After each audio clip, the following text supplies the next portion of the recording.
All right, hello everybody, and welcome to another Green Square Talks Battlebots podcast. So, here for your usual co-host, Pory making his return to the podcast. Derin and Blaze are here for another video, and our special guest for the week, we got Ben from Terrortops. So, Hi. how's it going, all four of you? Good. I want to play Mario Yeah. Party. Mario I'm Party good. I does got a sound new, fun if I own the I game. got a new part, so that's good. Ooh. Oh yeah, Yeah, raise the that new one part, Pory. Raise the new part. Okay, it's heavy. Pory, can you even raise it? Yeah, I can raise it. It's heavy, but Pory, since Okay. you're a fan of deadlift, you now need to deadlift that part. yeah, I mean, I was deadlifting the deadlift arm, but this is like twice as heavy, so It's like hey, more games, man. It's like Pory comes out with a video complaining that Deadlift wasn't in Battlebots this season by deadlifting many of his robot parts. yeah. All my I only have two big ones, Right. 3 if you count the Gamma Raptor, but Yeah. I mean, all the little ones aren't here right now. They're where I'm moving to. But anyway, this is our Okay. review of the recent episode of Battlebots. Crazy how far into the season we already are. It feels like last week that the season was premiering, and basically just this season's flown by fast. And yeah, so basically before we start talking about each one of these fights one by one, just as a warning, as usual, there will be spoilers because we will be talking about the results. So yeah, if you haven't seen the fights yet and you don't want to hear any of the results, watch the fights before you go any further. So robots win. yeah. Wow. No, the audience wins. I mean, both are No, true robots win. technically, but Both are true, but the audience, but the robots win more often. well, let's go ahead and view the first fight. All right, so to lead off the episode, Mulsifier and Quantum led it off. So Quantum in a very good spot here, 3-0 at the time, and then Emulsifier on the other hands, like in an okay spot, I'd say 1-2, but it's a good 1-2 in my opinion, and probably a must-win fight for Emulsifier, but they have a pretty good resume so far, and we got to see some promise, I'd honestly say, from both robots here, including our first 4-0 robot of the at least televised. So I don't know if they were the official first 4-0 as for filming, but very impressive. Yeah, very impressive work from Quantum in this one. The fact that we got to see a non-spinner go 4-0 once again. I don't think it's happened since probably Hydra a couple seasons ago, I think. I think so, yeah. Yeah, I think Hydra in 2020 was the last time. So. Yeah. Well, I mean, Blip went 3-0. Oh, yeah, Blip. Still impressive though to see Quantum come out swing like this and have a perfect qualifying record. So. Yeah. Yeah, I'll go ahead and leave the floor to you all. What were y'all's thoughts on the fight? Well, I mean, technically, Hydra was the last control bot to go 4-0. Yes, please. I'm sorry. I'm just thinking out loud real quick. No, yeah, you're right, and even then the blip 3-0 was kind of like easier opponents too in the Hydra. Yeah, we're getting off track though. If there was any, yeah. Anyways, this fight was actually pretty decent, pretty good, I would say. Even though Emulsifier randomly died, but then they got it. I think my favorite part is the driver of Emulsifier. His name's slipping my mind right now, but when he ran around to the side of the box just to try and get Emulsifier to start working again was hilarious. Pulling a Paul Ventimiglia. Oh yeah, Paul did that. I forgot. I think it was funnier when Frederick Moore did it during Ripperoni and Gruff. That was good. I thought he was just running around to just get a better view, not to actually I'm pretty sure that's what he was doing. Yeah, he was trying to get a better view, but watching him just sprint back and forth was the funniest thing ever. It was hilarious. Yeah, that's why that's the fight of the week. Should have been the main event. Yeah, I mean, it was a good fight. Quantum took the hits really well and right in the jaw with most fighters' big weapon, and it just knocked the teeth loose after a bit, but I mean, it still could control it without those. It was, yeah, really good. I agree. It was definitely a good performance on their part. I was very concerned for them. Like, I wanted to see a Quantum 4-0 so bad just because it's awesome. And, like, Emulsifier definitely was someone who I was like, that might kill their streak. I was worried that giant spinner would, like, really mess up Quantum's day. And thankfully, they held up pretty well to it, which gives me a lot more faith with them with spinners, which I appreciate. Mm-hmm. Derin, you want to share your stuff on this one? I really was hoping Emulsifier would pull off the win, but damn, Quantum just never didn't let up at all during this fight. Yeah. So good for them. Great drivers. It was funny watching Emulsifier manage to resurrect itself, or getting immediately stuck on something else again, which they were gonna lose anyway, which is sad. Or no, Quantum, damn. I did not expect that. But that's good for them. Shows that Crushers are still a viable option. Yeah, Besides all the naysayers. Yeah, I think like Pory, Matt Spark is a viable option.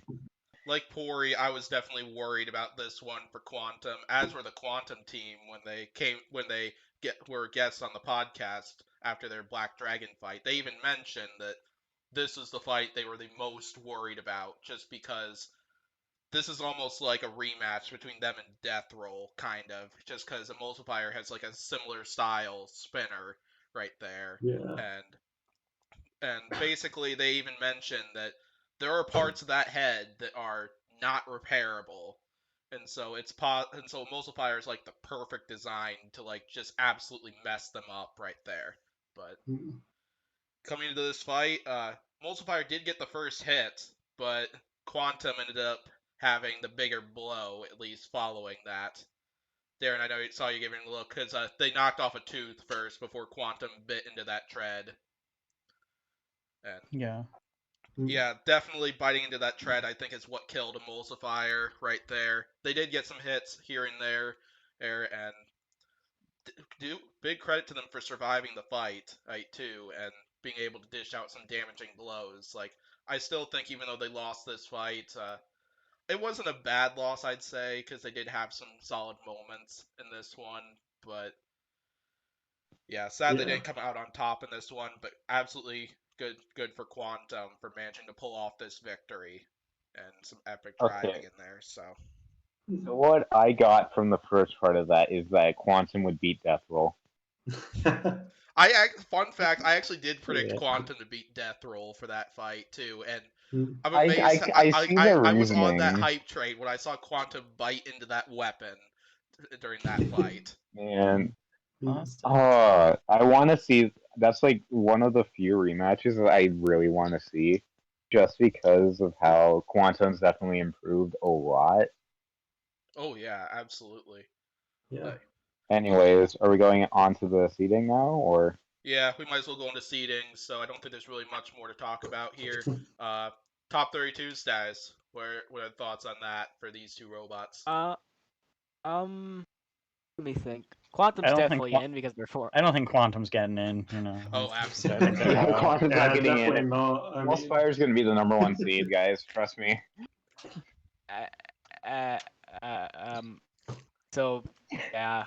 I mean, Emulsifier might squeak in. They've had some pretty good fights and some pretty strong losses, like that loss to Alice. They were winning until they got stuck on something and lost, which was sad.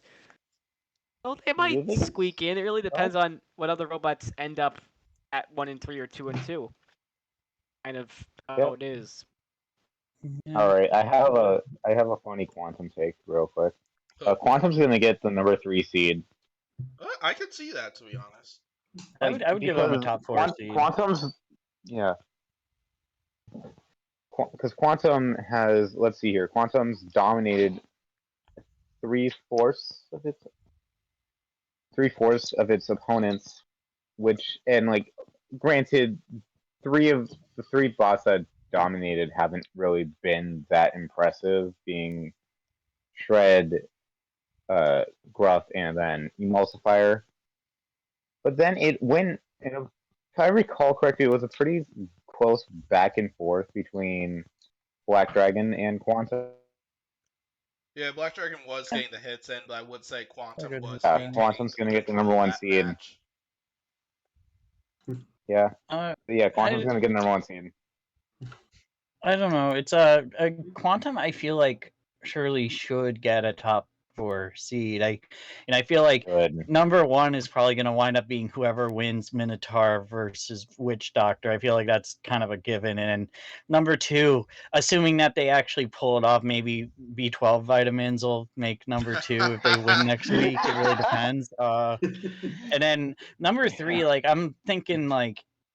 I feel like it surely has to be either Quantum or if they, well, I mean, they probably will. If Huge beats Star Child, I feel like they're looking good for Trust me. high Trust up me. seed. Star Child is beating you. Okay, sure, Blaze. Go back to Let me go help back to my bed, Grandma. let me help my cope. You're But, older than me. What does that make you? Yeah, I'm old. Yeah. But yeah, Oh. Quantum's looking very good. Top So at top least you'll seed admit it. Got it. probably. Emulsifier, honestly, it really depends on how many spots there are for 1 and 3s, because there's better 1 and 3s in my opinion. Like their losses were good, but their win wasn't particularly good. Like the Banshee fight was kind of rough, if I'm being honest. But that said, the Fusion fight was a lot of fun, and they obviously dominated the Malice fight until they did the Died. thing. Yeah. But I feel like they're on the bubble, but it really depends on if there's room for them. But I look forward to seeing them in Champions if they're in that, assuming they are. So I bet that'll they be are, fun. but we'll I find have out. to imagine.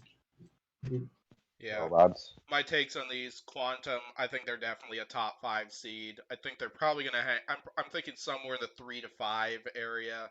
Depends on how many 4-0 robots there are, and I definitely don't think they're gonna be the 1 or the 2 seed like Pory said, because I think there are other potential 4-0s that I think have had like a harder schedule, because Quantum's quality of fights has been phenomenal this season, and like all 4 of their fights. But then the They strength have of had schedule, those first easier 2 opponents. fights, it just shows that it's like Yeah, not as high as other robots at least. But they did get some challenging opponents, because like Black Dragon's a hard opponent, and Multiplier, someone has a design advantage over them.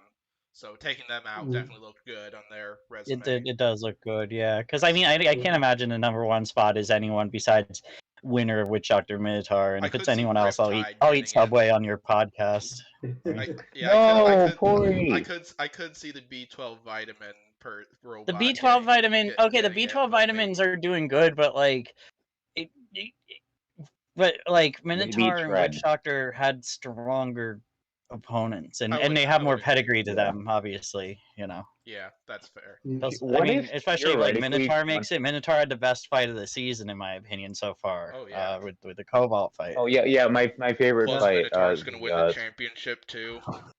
I would be I okay could with see that. So for Emulsifier, I think like Pory said, I'm kind of on the bubble with Emulsifier right now, because in my opinion, right now they are one of the better 1 in 3s. Because I think the only 1 in 3 so far that I'd say they rank number 3 out of the robots that are 1 in 3s right now, because I have Fusion and Ribot above them, which but I could absolutely see Emulsifier sneaking in there.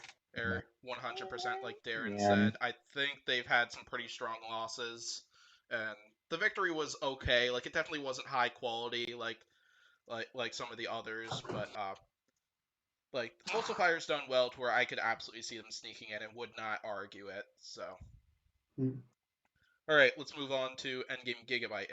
Well, here we go, Gigabyte and Endgame, and this was a fight.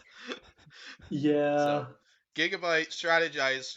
I'd say they had the right approach for this one, coming in with the wedge attachment as well as the flat shell to avoid taking internal damage, but that sure did not stop Endgame, at least, from doing endgame things. So Mm. yeah, y'all want to share your thoughts on this match then? Okay, this so wasn't when a I saw this, fight. oh, you go ahead, please. This wasn't a fight. This was a massacre. Okay. Oh, Yeah. I mean, oh, dear God. I'm glad Mantine's not in here right now. Yeah. I mean, it was fun to watch at least. Oh yeah, I would agree. It was great to watch, but it was Yeah. very funny seeing Gigabyte just die. Yeah, that's what all the big Gigabyte clips are, unfortunately. Yeah, it's like I saw this fight like on the schedule, and I close my eyes, I picture what I think was going to happen, and it actually did happen. You know, I don't think Gigabyte really had much of a chance with the design disadvantage and the fact that Yeah. the new drivers haven't quite, you know, gotten there yet. Like, no disrespect to them. I even said this on TCC a few days ago. Like, you know, about like Gigabyte, like is hard as hell to drive, and you know, you can't really Yeah. practice driving it in like a parking lot because you'll like die. But you know, so I'm sure they'll figure it out. Yeah, I mean, definitely one of the hardest bot types to actually drive in at least a straight line. Like, Yeah, Mm. but they tried. You got any thoughts, Yeah. Darren? Yeah, this fight was pretty much an open shut case.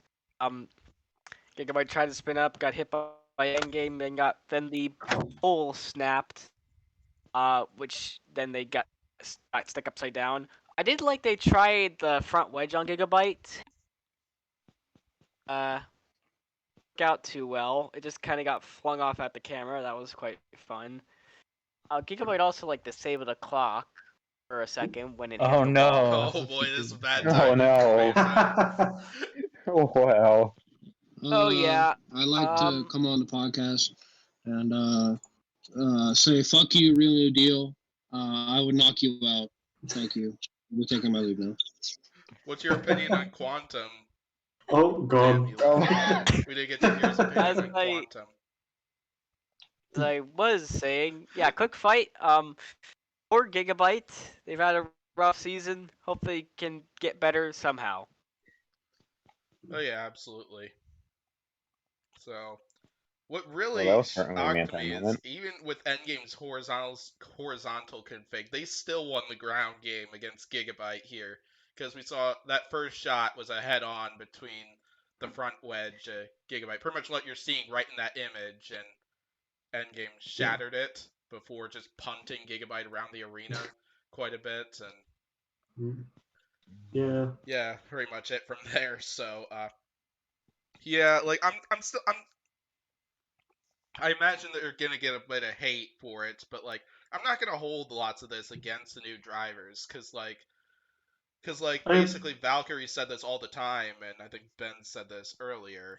Like it takes a lot towards driving a heavyweight as complicated to drive as Gigabyte, and like Pory said, you don't get a lot of practice driving robots with that type. So like.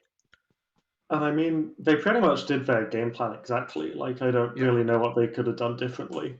Yeah. Like the odds were against them. I mean, they're facing Yeah. the best spot in the field, so like, you know. Yeah, I mean, happen. people will say like, "Oh, get to the side," but you just can't against a bot as solid and well driven as Endgame. Yeah. No matter how good a driver you are, if Yeah, you're Jack's driving style makes that really hard.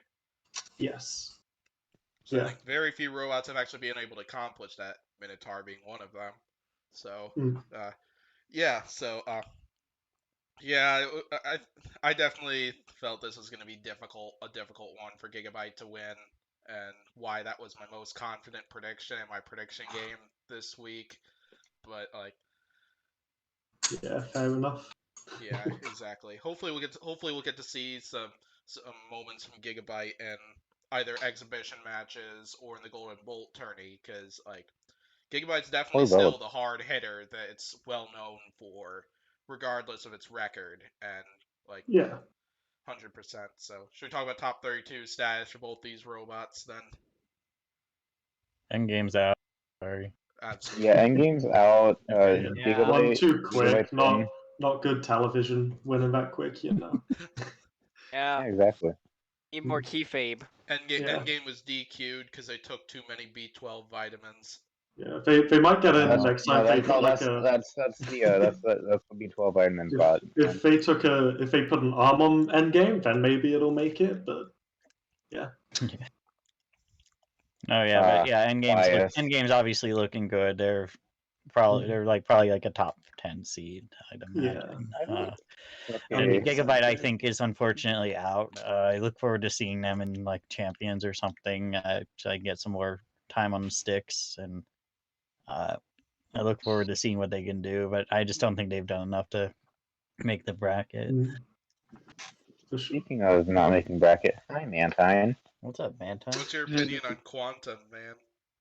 I had to listen to some R&B to get my soul right. I think I'm okay. I'm back. Quantum, love to see it, man. Real excited about Quantum going 4-0. So hopefully this means they'll actually, I won't have to go through fucking Quantum withdrawals again.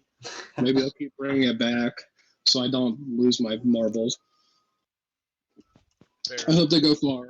If they lose to a 4-wheel drive vert, I think I might just jump off a bridge or something. Again? Yeah. Jackpot, I think, is a 4-wheel drive vertical spinner. It is. And You're not wrong. Ribot can be a 4-wheel vertical spinner or a 4-wheel undercut. Ribot sure is, but if Ribot makes the bracket, I'm going to personally hunt down and murder every single member of the selection. Listen, Mantine, they might not deserve to be in the bracket, but the show has to consider my feelings about the whole thing. No, they don't. They do. Why do your feelings get to be considered? Because I'm the super fan. I know you have been fucking rizzing up Greg Munson in the DMs, so maybe they. Listen, I've been rocking the Battlebots since the beginning, man. I deserve this. Just trust me. Just because you're in your 30s and I'm not doesn't mean that they should take your feelings into consideration and not mine. Pory, you're just old, okay? I am nothing more than that. No, yeah, but we'll get to the Ribot. Well, I'm gonna share my takes on these before this continues. Endgame, I personally think they're a top 5 seed as well, because Endgame has been looking as dominant as ever in those 4 matches, and that loss to Ripperoni was definitely a good loss. Like I'm not gonna talk about the kind of luck that they had getting stuck in the kill slots like that, but like I wouldn't hold that one against them, because they had a comeback started in that match before they got high centered there. So yeah, I think, like Pory said, I'm gonna agree that I don't think Gigabyte's gonna make bracket, unfortunately. Like, the Star Child one was definitely great, but multiple of those losses they had moments in the Bloodsport fight, but like this fight and the free shipping fight were kind of a mess, I think, and I think that I think those kind of just hurt their resume a bit. But I look forward to seeing what kind of definitely more stick time, like Pory said, I think would help, and definitely looking forward to seeing what kind of fights they give us in Champions, assuming they're in it, because I bet they are. So if Gigabyte wins a Champions bracket or goes 3-1 and better next season, I will make a public apology to a Real New Deal, Derek Trancanta. I'll make a public apology. I'll put it on YouTube. I'm sorry. Excellent. Wait. Anton's gonna upload to YouTube? Yeah, I know. That's gonna upload to YouTube. Shocking part of that. What? You gotta like format it like a Logan Paul YouTube apology. It has to be like really insincere. Yeah. Don't forget the sigh. You don't forget the sigh at the start. Be like, I don't want to have to make this I video. can't believe I'm doing this. I can't believe I this. made a severe and But continuous I think I lapse have in to my make it, judgment. guys. Just have your dog on your lap while you make the apology. Yeah. And I all of my dogs, like I have like a pit bull, a boxer. All of my dogs are like over 40. They're like big dogs, so it's. Well, you need all the dogs there. Yeah, all of them. Still make me the apology. It's not just big, it's huge. But before we get too off topic, Endgame, I don't think it's a top 5 seed. That's pretty crazy Top considering. 10, I'd say. Top 10 for sure, but top 5 after. I don't think with 5. I'm not quite 5, but I'd say 10 definitely. It's definitely top 10. I mean, it even if Ripperoni is really good, as we've seen, it is still technically a rookie. So I think putting in game in top 5 after getting a pretty washed by it was a little silly. But I definitely think it should be top 10. Gigabyte, as well as every other 1 and 3, probably shouldn't be in the bracket. I don't think that any 1 and 3 should be in the bracket. That's true. So Okay. Yeah. I hope that I hope to see them do better in Champions. You know, maybe I'm just like maybe they'll get better with time, as all things do. But Hopefully. maybe they're readable. All right. Anything else? Should we move on? I think that Endgame's definitely top. I would say top 8 seed, not top 10, really. And I could see Gigabyte sneaking in just based off of pedigree, but like I don't think they're going to. You never know. But we'll see. Let's go, Quantum. Like Star Child is gonna be huge. Trust me, lads. Okay. If that happens, I will I'll eat a marinara, like a meatball marinara live on the air. Always. All right, bet. So wearing a white T-shirt. Yeah, you better be wearing a white T-shirt. Got an MTV T-shirt on right now. Yeah, you gotta do it like I did when I lost the swap. Green, we gotta get onto this. We gotta get onto this next fight. You know. Yeah, I wonder why Pory wants to get to this fight. So Pory, I'm just gonna give you the floor right now. Okay. We're gonna hear the Pory rant. I'm a big fan of Team Shredded. I think the team is neat and I like their robots. They're very cute and everyone, including my friends here, have been hater ass bitches for the whole season, being like, "Oh, it's a bad robot." When it just it had some teething issues. It won a fight. It beat Horizon. Oh, big whoop. It should, in my opinion, it should have won the ominous fight, but that is what it is. But anyways, so this fight happened, and it was a pretty baller fight, and Shredded Bro looked fantastic, and I mean overall looked good too. They had their good moments for sure. They were looking pretty good in the beginning of the fight.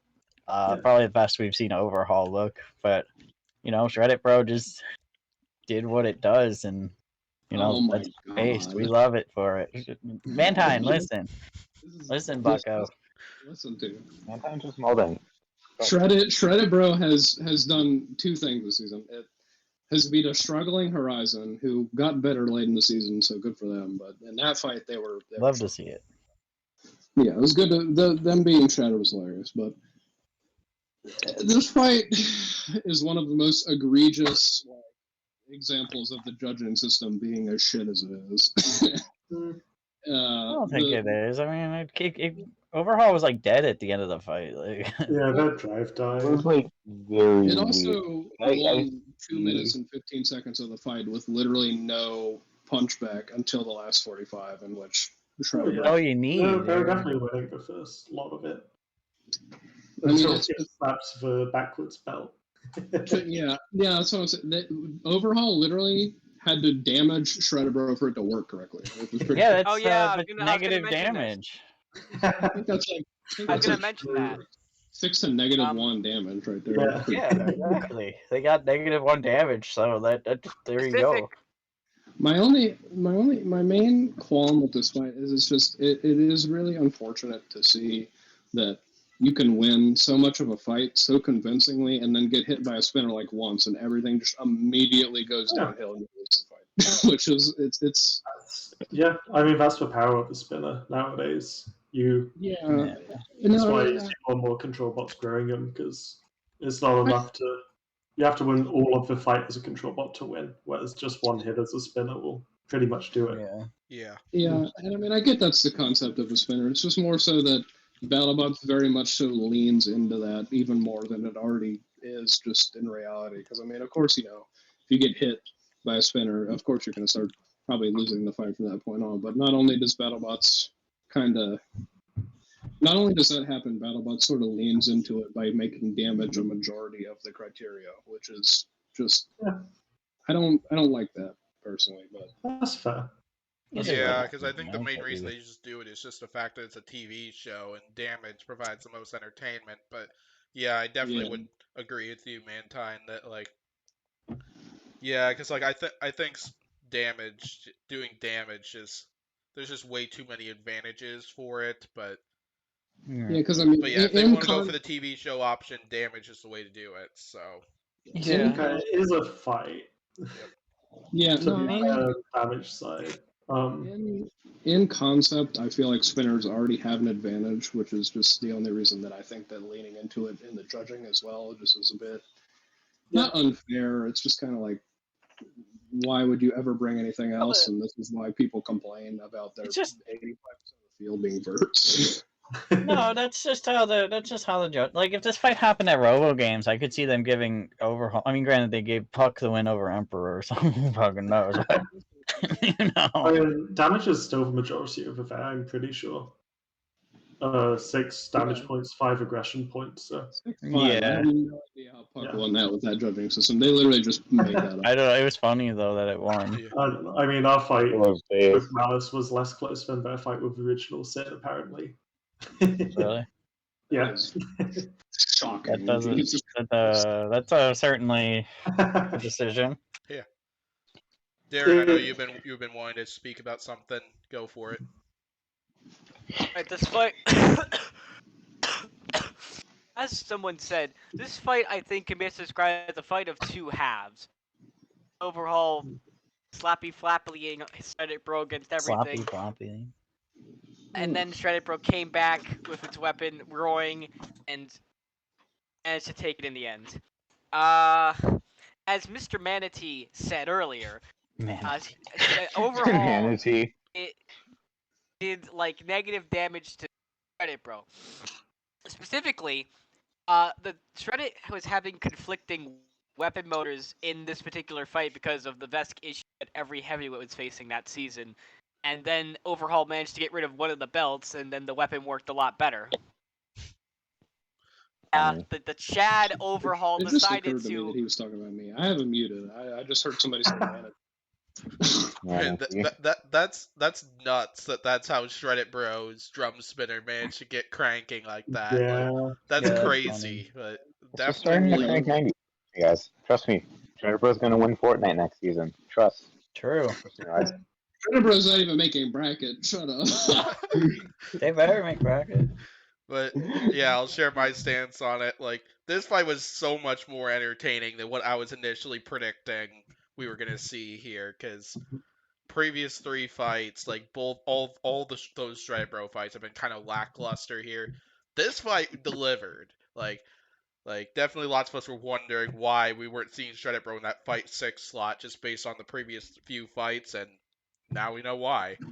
It was really funny seeing Shredded Bro get hoisted by Overhaul and then slammed and then like thrown into the screws, into the rails multiple times. And yeah, it was fun to see. And then nice to see Shredded Bro working in that second half of the match like it was supposed to. Where's that Shredded Bro been during the first 3.5 matches they've had so far? That was incredible stuff to see from Shredded Bro, and was a heck of a comeback, and definitely was a pretty solid bounce back victory to get them to 2-2. So, yeah, it was nice to see them work. I definitely see why the judges' decision was split here, because Overhaul did control like a huge amount of the fight. Yeah. So, yeah, great reasons for why the judges' decision was split. So, top 32 status, and I have a feeling we're gonna have some controversial opinions on some of these. So,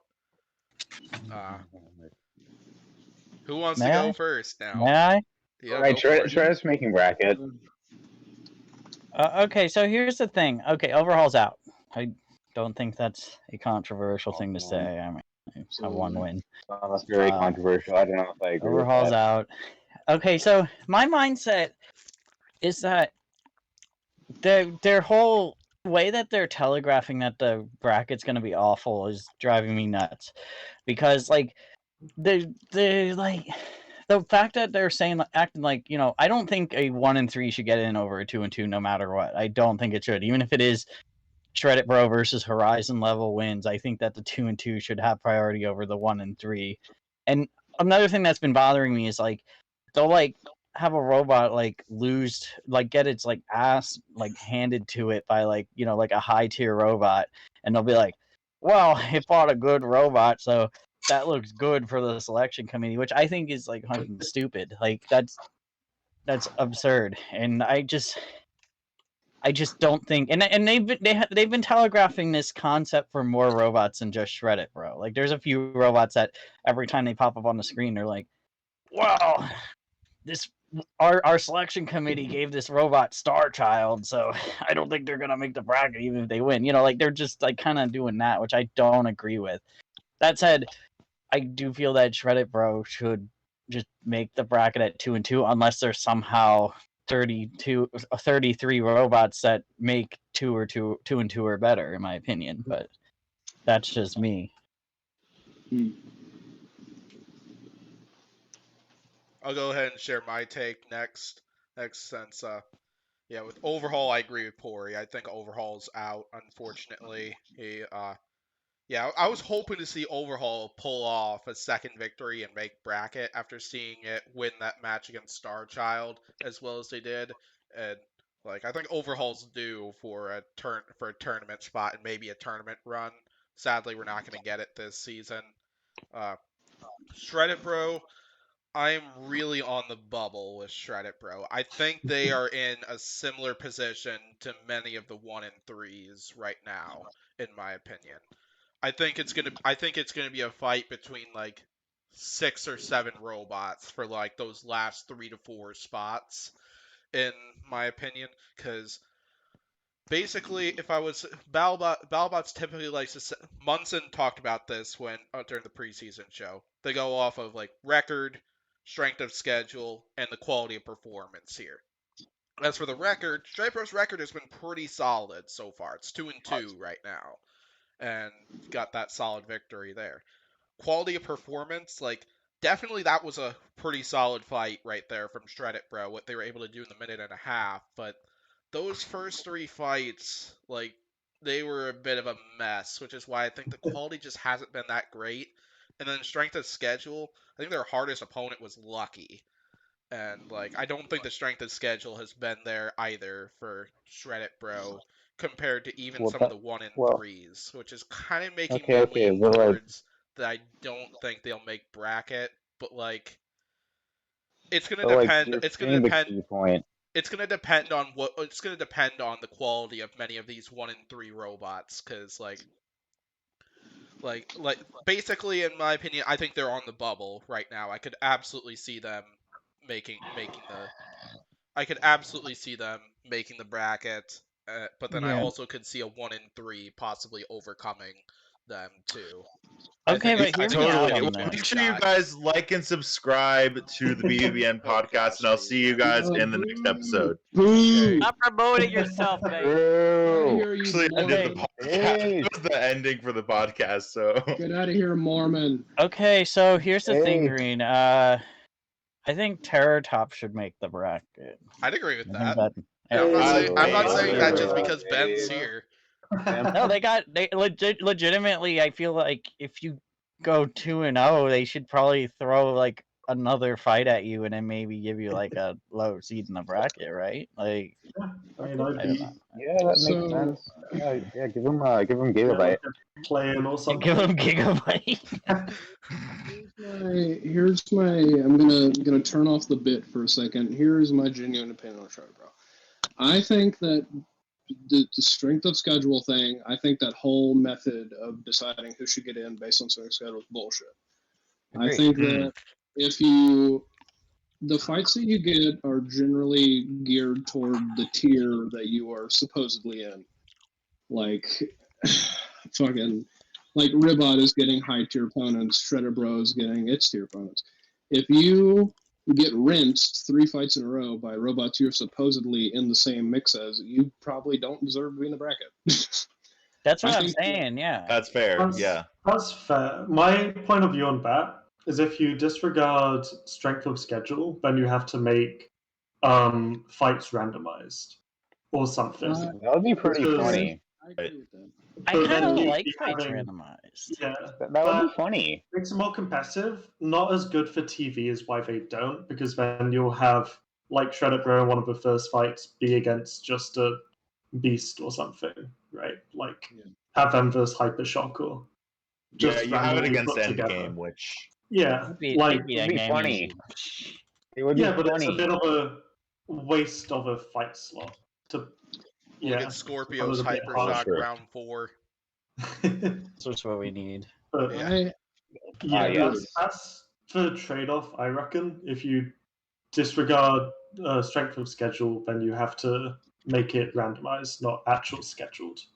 Yeah, I'd be I love perfectly fine. I randomizing. think strength of schedule is okay to consider when they're already in the bracket.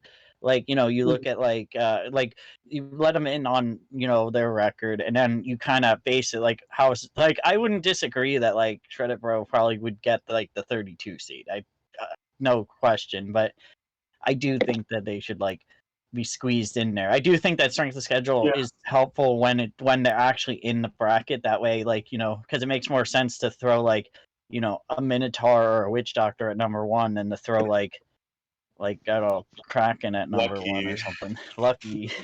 yeah. Lucky's gonna get the number 1 seed, guys. that's definitely consider it in bracket. But then also, like, what is it? Tantrum Whiplash. That's gonna happen. One of those is gonna be 1 and 3, which is Yeah. My issue with I'm okay if they include strength of schedule, but I think it should be more based around your strength of schedule if you like put on good fights. Like if it's a close Mhm. fight back There's and something. forth. There's definitely performance to it, because I mean, Shredded Bro has a functionality. Like for me, has the amount of functionality of out of all of its 4 fights of like 1.5 minutes, the 1 minute in Overhaul, and like the 30 seconds in Horizon. So it hasn't performed as well, and I mean, in my rankings, I have Big Deal ahead of it, but you know. Yeah. But yeah, like this one definitely shouldn't count less than like if a robot gets wrecked by Witch Doctor or Endgame in one shot. Like then it shouldn't. Yeah, then that doesn't matter. You got destroyed. Strength of schedule doesn't save you there. That's my main point with things like mainly like, you know, Gigabyte, Ribot, those 1 and 3, just because like yes, you fought Witch Doctor and Claw Viper and all these good robots, but you put up a very lax fight in all 3, in the jackpot fight and the Which we'll definitely get to that one. We'll get to I have a lot of words for that. Gigabyte, like yes, it fought Endgame for the last fight, but it got mauled. So you can say strength of schedule all you want, but if you go against a high tier robot that you're supposed to in the tier with, you have to at least put on a fight. Yeah, if you get slammed in the first minute, I mean, then it doesn't. It shouldn't count in your favor as against you. Yeah. Please. Well, anyway, let's move on to fight number 4, since I don't think there's much more to talk about here. Oh, I remember what it is now. Oh yeah, this was my episode. Rotator Infusion. So, battle between 2 robots with multiple weapons, and yes, I do count Rotator's forks as a weapon. So, I mean, they're like a defensive weapon, and they work. They were probably, in my opinion, they're probably what won Rotator the fight here, with how well they were able to absorb some of those hits from Fusion, and the fact that they flipped it over, which makes the vertical spinner a bit less effective. So, yeah, this is a great fight to go take a piss during, because I can sum this up very quickly. It's just another manic Thursday. Fusion catch on fire again. No shock there. More to 8, I guess. I don't know. Yeah, it was doing such a good job of reliability until this fight. Yeah, until the entire season. How it's like it gets fucking staged like performance anxiety. Anytime it has to face an actual threat, it like shits the bed. Which was weird because it put up one of the best fights of the season against Witch Doctor, and then you go against Rotator, immediately just done. I mean, Rotator's a scary bot though. To be it is. Yeah, it is. Yeah, Like on my preseason list for my team of the bots I'm scared of, Rotator was number 2. So Who's number What's one? number 1 was Sawblaze because we don't I have had a any feeling top it was armor. gonna be Sawblaze. Yeah, we That's do fair. not have top armor. The only thing about Rotator this season is it's had a lot of weapon issues, I feel like. Yeah, they had to run it with one motor for most of the season, I think. I heard somewhere. Based on last season, I'd absolutely agree with your analysis. Rotator is fucking horrifying. But I don't this like season, that. it's scary. But this season's been a little less impressive in my mind, which I really like Rotator. It's like I compare it to basically the closest thing we're ever going to get to a modern Surgeon General. And I enjoy it a lot for that reason. And I wish it was still at full power this season, like we got to see it at last. Because in the jackpot fight, it seemed like everything was working all right. But then I don't know what happened between then and now. Well, I think part of it was their weapon was actually running at half power in the jackpot fight. I'm guessing it was working to get it at full power or something for the next 2 fights. Jesus Christ. It was running at half power? Yes, it was only at half power. Yeah, during jackpot. That's why you have a wedge. Wow. Yeah, Christ. Well, yeah, this was just another Manic Monday, I guess, for Fusion here. It's fair. Y'all want to share? Others want to share thoughts on the fight? I'll go.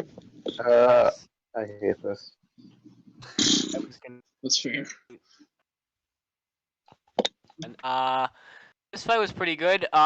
Rotator came out. Still did enough damage to bend or knock the vert out of place, but it seemed like whenever it was hitting Fusion, it just kind of hit it and then stopped. Like it didn't have a whole lot of inertia behind it. Didn't have that. Derin, the floor is yours. Alrighty, gotcha. Hearing me there, but whatever. This fight is pretty good. Both came out and tried to get around each other. Rotator's forks, and then they hit each other, and there was a giant explosion. And both bots got sent to opposite ends. Then Fusion ended up upside down, which was probably a factor in how they lost quickly. I will say the Rotator's forks took quite a lot of sideways impacts during their forks, not really designed to take that kind of pressure. That was cool. I like how they broke out the thermal camera mid fight, which I thought was really cool. I like that. Showed you how burning hot Fusion was, and then it blew up again for the. Yeah. In my opinion, I think Fusion's the reason why they brought the thermal cams. It's a great reasoning why, but and also you could see smoke or lockjaw whenever he starts smoking. Yeah. I would say it was either that or some robot penetrating another robot's fuel tank and causing one of those massive explosions. You got anything else you were wanting to share, Derin?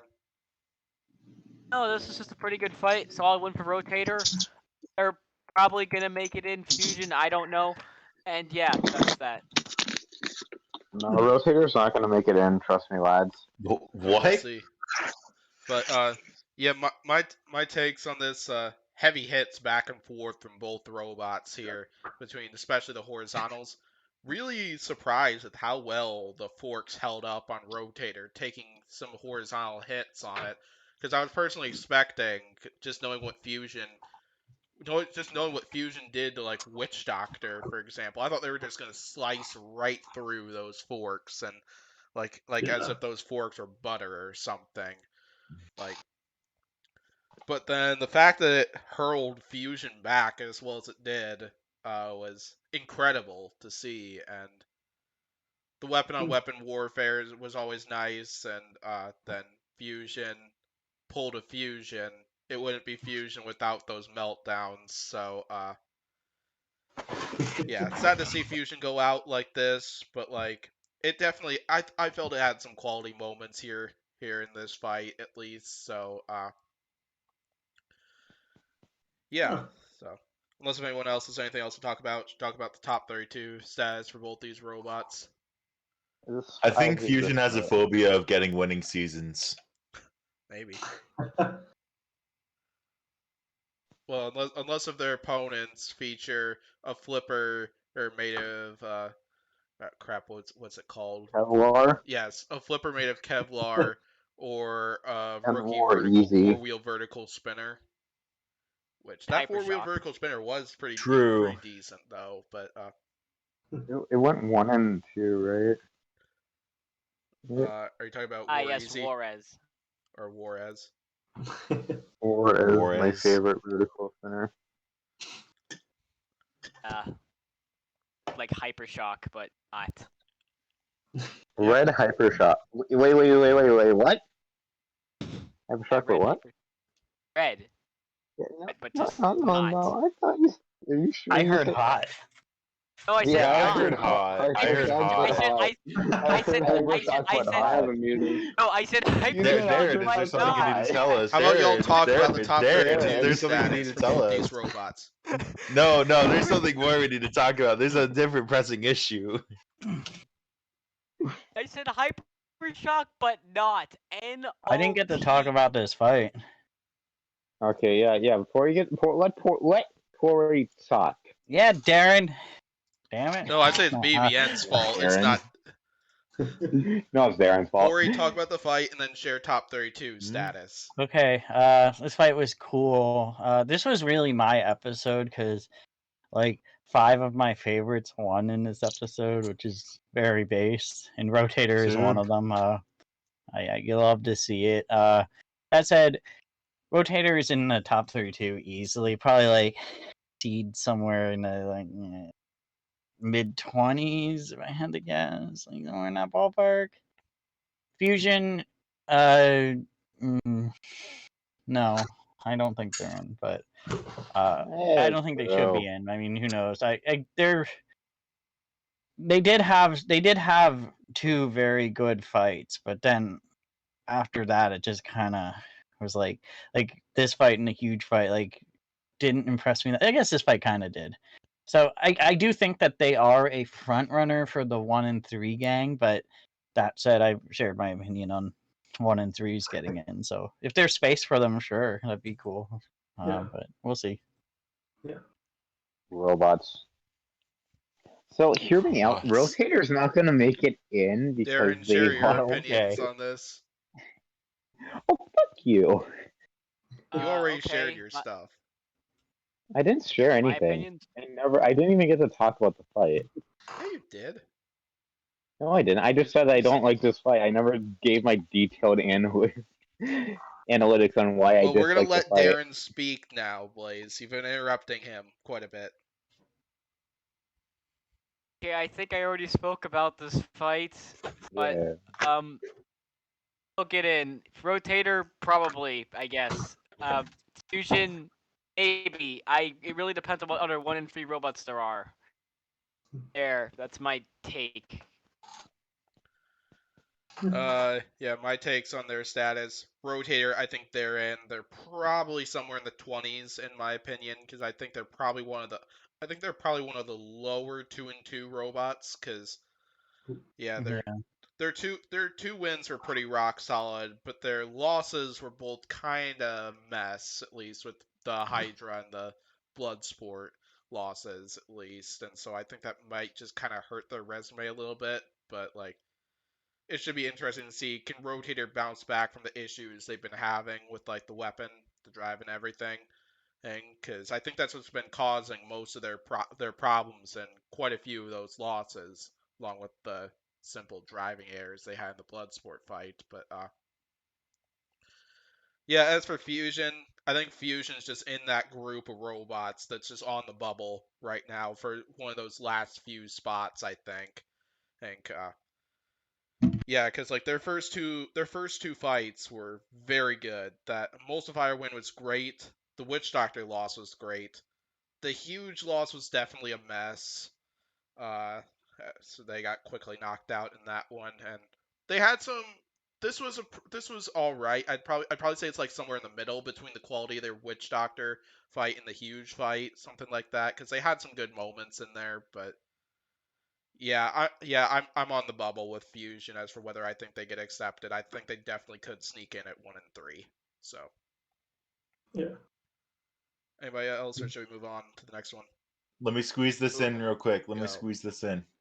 For me, Rotator's definitely a lock. I have it at my 24 spot. I definitely see it being a mid to low 20s ranking. I don't want to say comfortably I have Fusion in, but I have Fusion in at 27 currently. I mean, there's still a lot that has to shake out with it. I definitely either seeing it be the first 4 robots in the bracket, like when I mean first 4 in, I mean 28 through 32, or 29 through 32, or 37 through 36 through 33. I could see it either barely making it in or barely making it out. It is how much the selection committee weighs the option of the Witch Doctor fight, because that could have been the difference of it Fusion being 1 and 3 and 2 and 2. And I think a 2 and 2 Fusion you can say is strong enough to be in the tournament. Yeah. So you can make that argument. So I think some people in the selection committee will bring that up. And Fusion, I don't hate Fusion's odds of making it in the bracket, but I simultaneously don't like them either. It's fair. Yeah. That's an absolutely fair description. So let's move on to the next fight. We're probably going to hear Pory rant part 2. All right, Pory, floor is yours. Okay, this is a loaded topic for me. This is complicated. Okay, so as you all know, I am certified. It's verified that I am the #1 robot simp on Earth. It's my favorite robot, and people were saying it's why. I mean, granted, the Battlebots community says that about any robot that loses a singular fight every time. Like when Ripperoni beat Endgame, people were like, "Endgame's washed." Endgame's washed. Endgame's washed. But that said, Ribot is indeed not washed because they took it to Scorpios in a fantastic fight, and you love to see it. They were very dominant. They looked good, and there really wasn't a lot that Scorpios could do. And those post-damage fight picks, ooh, baby. The frog took it to them. It was beautiful. Okay, but I do want to. I'm gonna hop to the ranking just because I have a speech about it. Okay, so I am certified the #1 Ribot simp on planet Earth. They should hire me to be a mascot or something, and they shouldn't make the bracket. Scorpios I think is safe in the bracket at a middle seat, 20s somewhere. But I would not give Ribot a spot in the bracket because their first 3 fights really haven't impressed me. They've actually made me very sad. Because did it make you sad to lose to Team Green Square again? Yeah, would it make you sad that your robot was running away from a 2-wheeled robot that doesn't have half its drive? Hey, we were giving you a chance, so. Okay. Just like how he gave Deadlift a chance in the first half of that last showdown. Sure, Jan, or whatever you say. But no, they haven't had a good season, and again, coming back to the strength of schedule, is Scorpios really that strong this year? I mean, they're 2-2. Who are their wins against? Their wins are against Jackpot, who is struggling in their first half, and I don't remember who they fought. Big Dill. Yeah, a robot that's absolutely not making bracket. So, it's it just seems inconsistent. You know what I mean? But that said, I mean, I would welcome Ribot being in the bracket because then I can still be a cocky asshole and be like, yeah, we're gonna win the net. And you love to see that. So maybe you can still be a cocky asshole and have them not be in the bracket. No, I mean I'm gonna be cocky. I'm gonna be a cocky asshole about someone else if they don't make bracket. I don't know, Claw Viper or Terrortops or something. But but that said, I am calling in a favor to Greg Munson. Battlebots superfan here. They should just let Ribot in the bracket just cause, I think that would be nice of them. But I personally don't think they deserve it, if I'm being honest. And that's not a jab against Ribot. It's just been a tough season. You can't win them all. Derin, you want to talk about this one? I just want to say, Scorpios. Why did they were winning for they were doing well. They got the rib out. They're pushing them around, and then they decide to fire their weapon into their vertical spinning weapon and lose their chain. So now they can't use it anymore. So that's okay. Great tactics right there. Great job. And then they showed their backside the rib out several times, which I guess is because I think Yeah, Zach it's talked that about that in the their post-fight damage report. Hard to see in that corner, but Yep. fair. But just I had Scorpios winning this, no questions asked. But dang, Robot actually finally got a win. It finally pulled it all together for this last forgiven. fight. I don't know if it's enough to get in the bracket. I don't know. I don't know. I don't know. Greg, Good fight though. Greg, homie. Call him a favor, dog. Call Greg it in. Munson. Yo, Greg Munson. I need a favor. My homeboy, yo. Help me out here, dog. Give him an easy path while you're at it. Well, anyway, I'm going to talk about this now, and before I start talking about it, got a little thank you gift from Scorpios, most at least, for bringing them on the podcast, and then they sent me a jacked up bolt, which is from this fight, actually. What's up, Sid? You're so important. Yeah, I know, right? Yeah. That's cool. Hi, Sid. But yeah, those parts, and these parts were from the Ribot fight, and wow, there's a lot of damage, even just these pieces. And small, but holy crap, there's a lot of damage done to all of this. It's just, but yeah, the damage that Ribot delivered was massive here, and I get what Scorpios was going for, at least for why they went weapon on weapon there, because in my opinion, Scorpios was not winning that fight unless if they disabled Ribot's weapon. And I think the only way they really disable Ribot's weapon is send the hammer saw, try to break the chains on it. And unfortunately that didn't go in their favor, but even before then, I grew concerns because I noticed the weapon was spinning up slowly and then would come to a stop. I think their weapon was having issues even prior to them losing that chain, like Derin said. I don't think I've heard the reason, but yeah, and then from there it was, yeah, like Derin said as well, and like what Scorpio said in their post-fight damage report, yeah, definitely Zach couldn't see that well in one of the short corners, and we saw some oversteering, and Ribot took advantage of that very well and managed to wreck Scorpios from there, and left them with a whole lot of damage at the end of this match. Luckily, they did say in their post-fight damage report they got multiple frames to work with, so yeah. I'll share my top 32 stats then, since Derin and Pory already have. Scorpios, I think they're in. They're also probably a lower 2-2 record robot, I think, because like Pory said, their two losses were a bit of a mess, at least, as for the Sawblaze and Ribot losses. And then the win against Jackpot was okay. Scorpio and then Big Dill, while they did get the hits they needed and Big Dill died.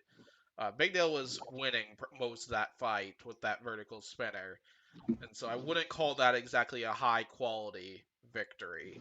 So I think they're in, but probably a low 2-2 at least.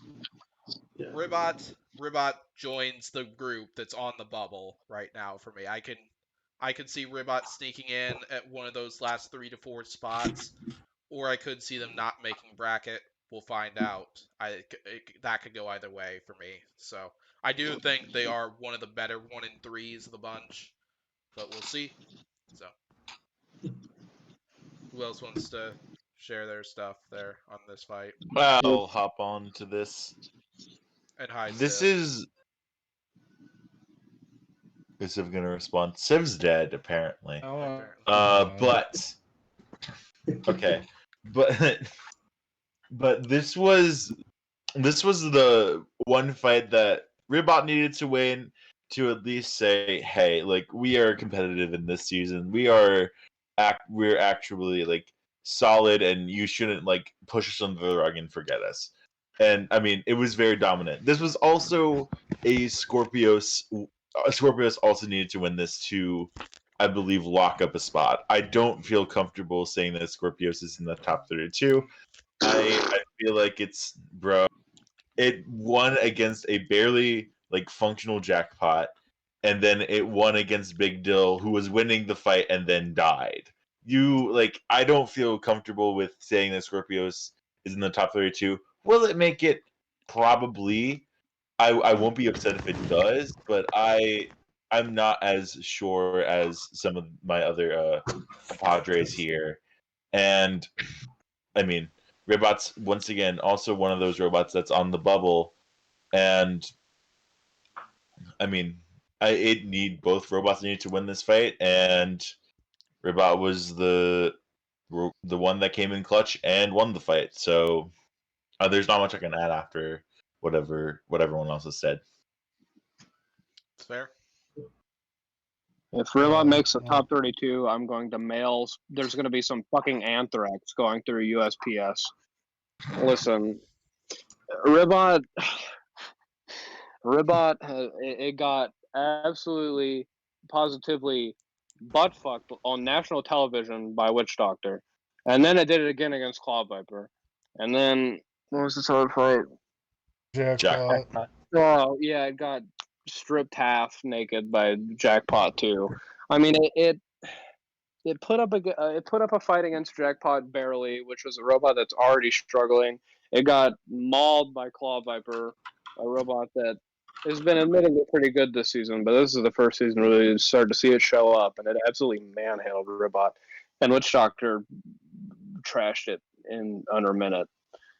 And I mean, yeah, this fight was dominant, sure, but it beat what in my opinion was already a very mediocre Scorpios, who has had a kind of a season as well.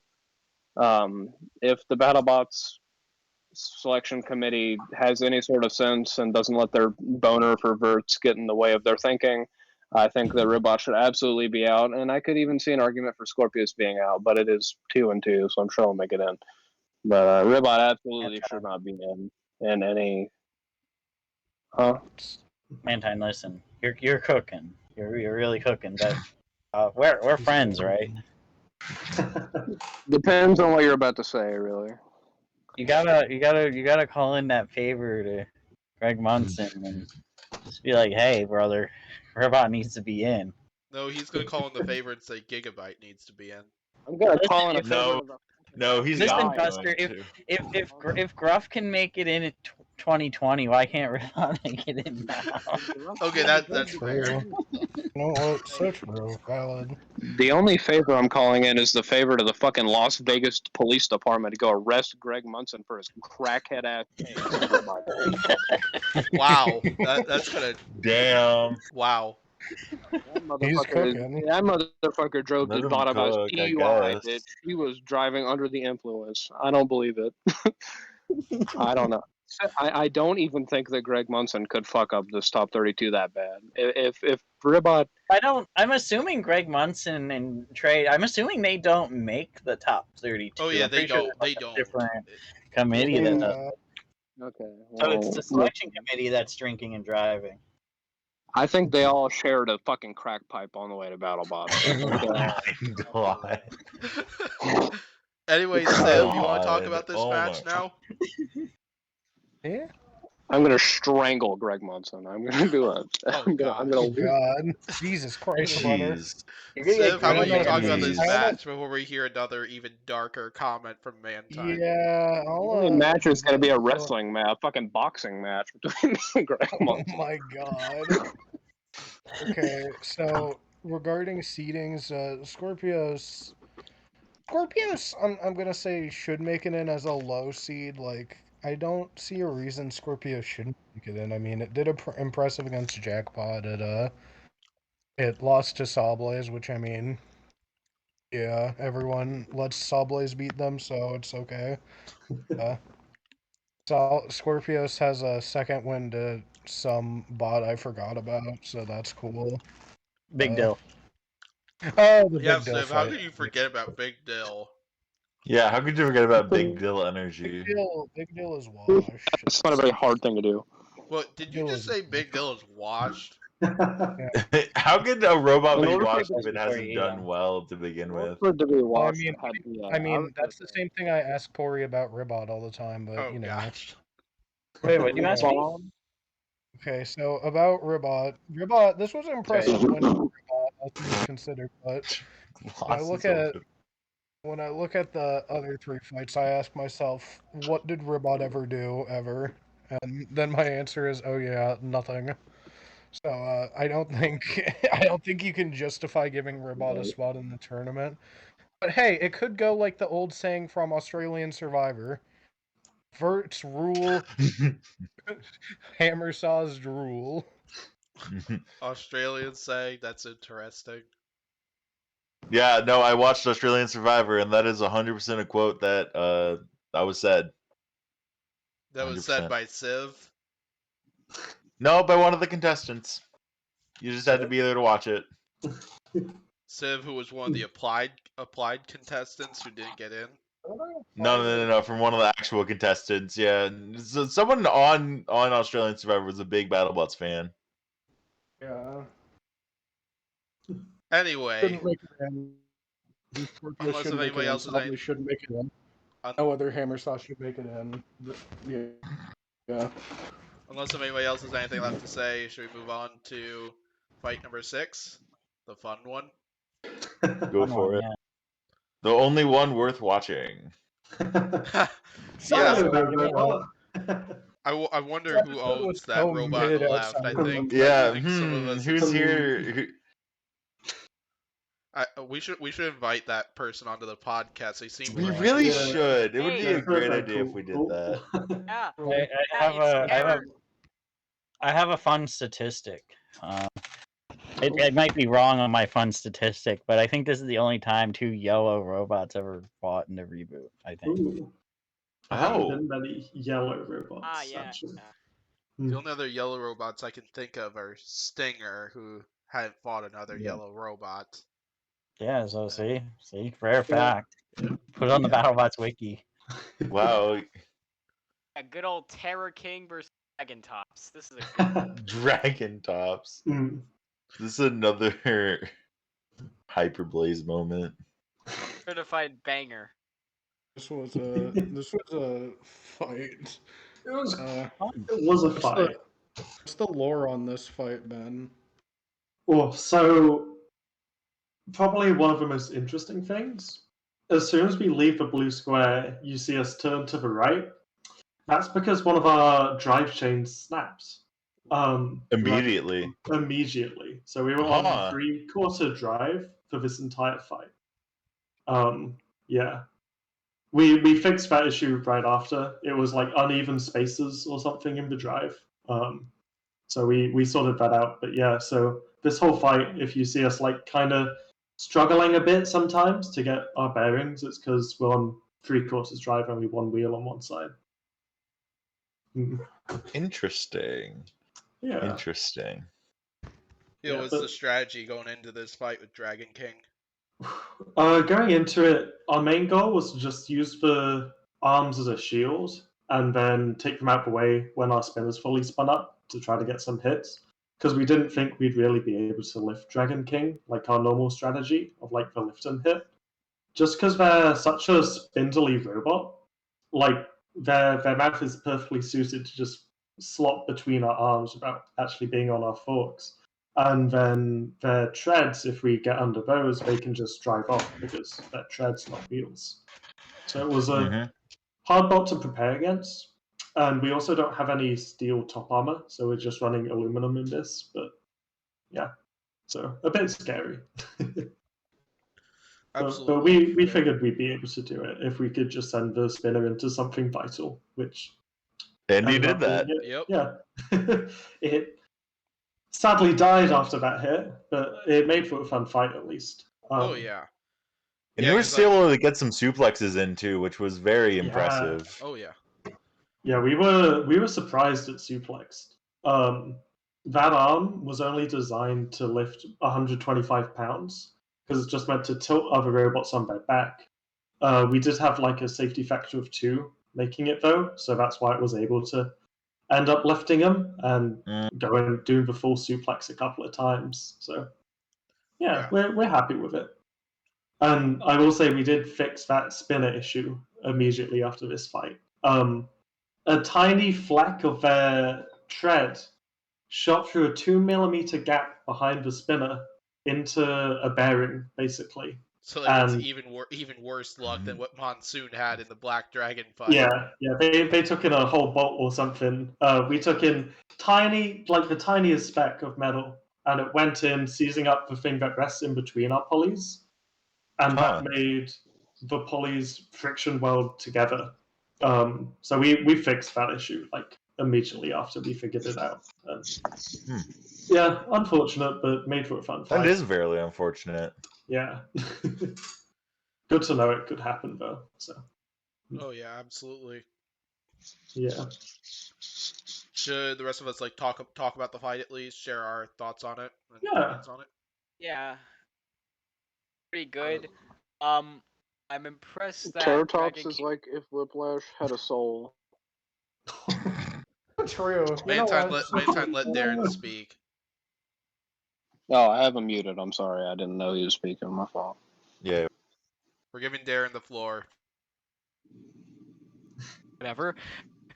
This fight was pretty good. I will say I'm impressed Dragon King managed to remain aggressive for most of the fight, even though it only had like one-sided drive for most of the fight. Grab toss was very well driven. Nice suplex. That was very cool to see. Winner did damage. Dragon King.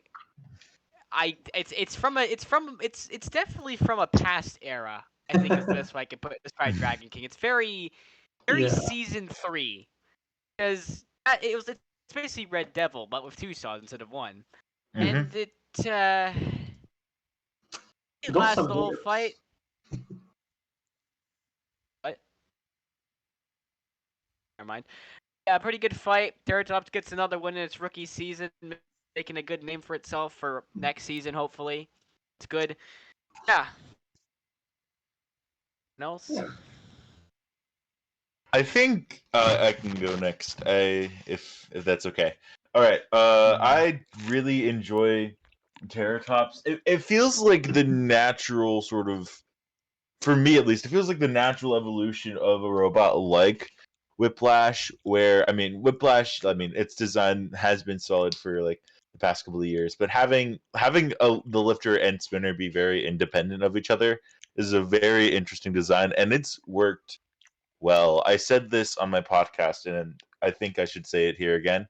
It's very impressive how in Terrortops' rookie year, it's been able to win against a veteran builder in Craig Danby and Slammo, who has been in BattleBots for the past couple of years, and then also beat Dragon King, whose design is basically just Red Devil, but with 2 saws, like Derin said. But and like win against that fight, and like that build has been pretty decent in BattleBots as well. So it definitely proves that Terrortops has a lot of potential going into it. Please be in season 8, because I think you guys could do a lot of damage in the tournament proper. Yes, we want to. We've applied. But anyways, good fight.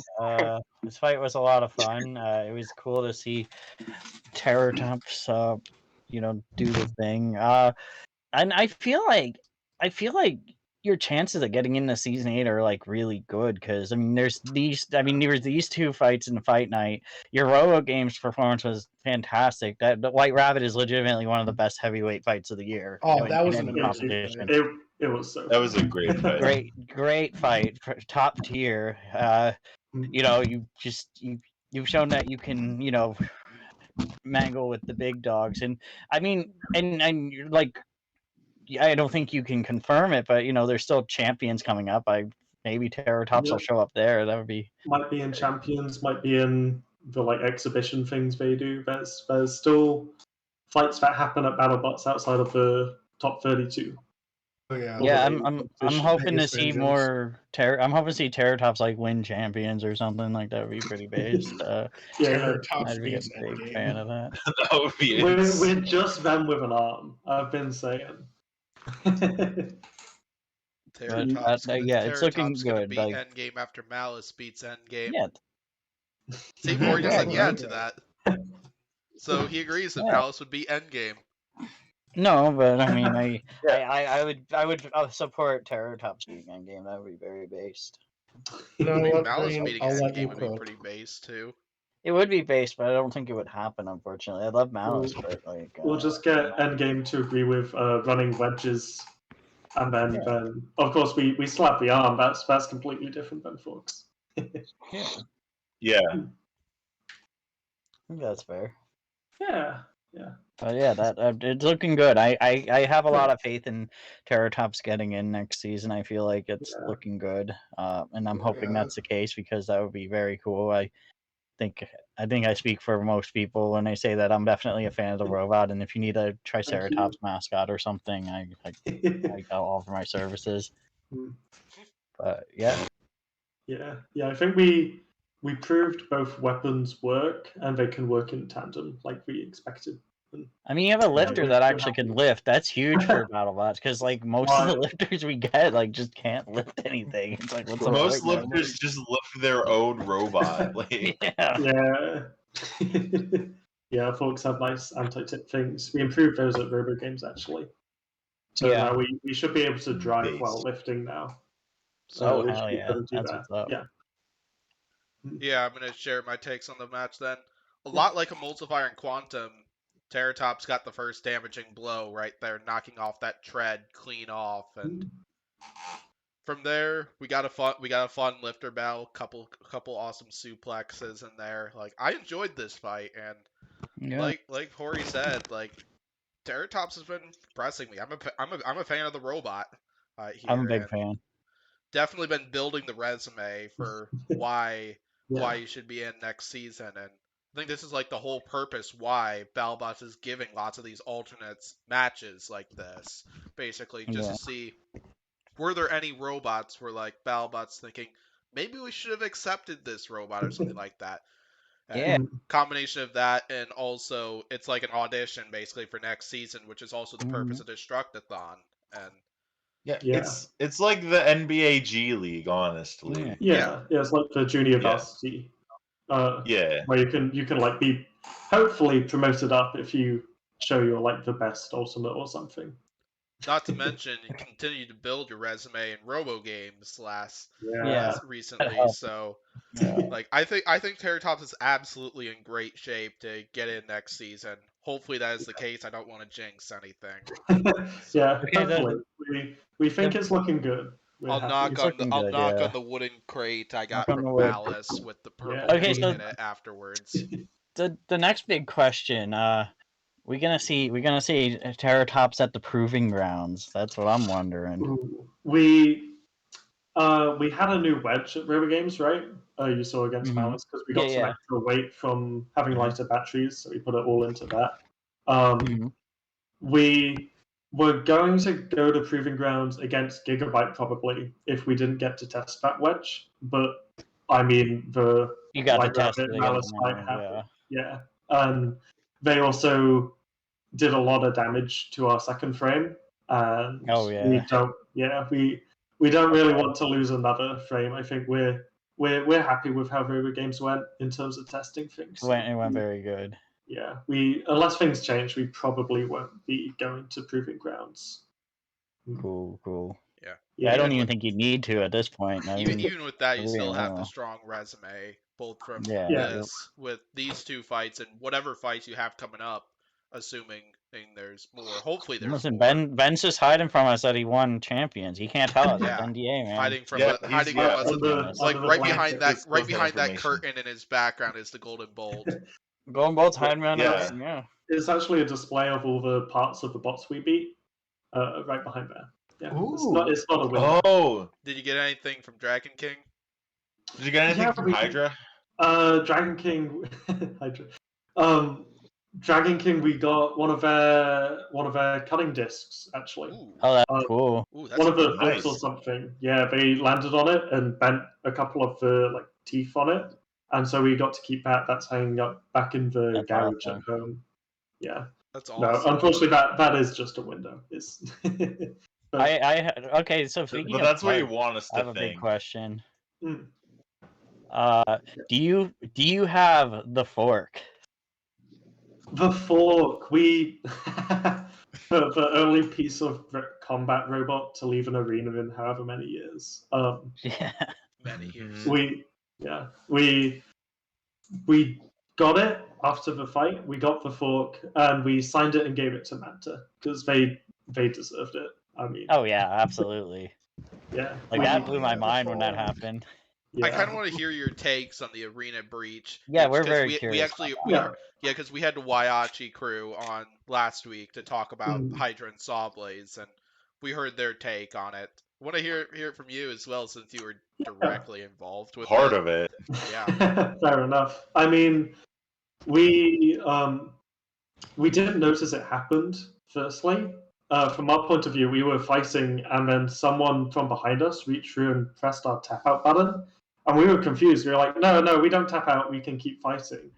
But yeah, and then we heard people say breach, breach, and we first checked that everyone was okay, and everyone was, so that was good. Yeah, honestly, it was just quite a freak accident. It was like the biggest drum, the biggest weapon there, probably the hardest hitting in a long time.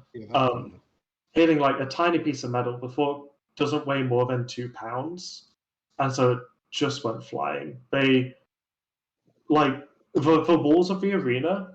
I fully trust because it's double thick. The roof was only single thick, is why it broke like that.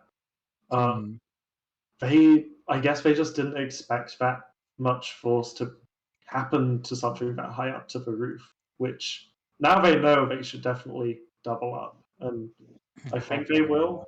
But yeah, it was scary at first, not knowing really what happened. Yeah. And kind of figuring it out, piecing it together. Then they asked us to go back in, but we still had one of those forks on the robot. So we basically said no. Like, firstly, Manta was destroying us. We would have just lost that anyway. But also, like, we didn't want to go back in with another one of the forks that went through the roof against the robot we were fighting. Yeah, like, that's very respectable for sure. Well, would have been a fun fight to keep going, but I reckon we would have lost. I mean, our anti-drum wedge just got shattered by them, so. Yeah. Mm. Yeah, I had a lot of opinions on the whole breach thing and how I feel like they kind of like mishandled it because like I was in the Twitch chat the whole time. I was gifting subs left and right. I gifted Pokemon a sub to Robogames, which is pretty sick. But Wow. but I actually did. But yeah, we were just you know, it was just a fun time. But then I noticed after the breach, like anyone who tried to talk about it was like getting banned, which I don't like. Like they were just trying to pretend it didn't happen. They could definitely handled it better. Maybe make a proper statement about it on stream.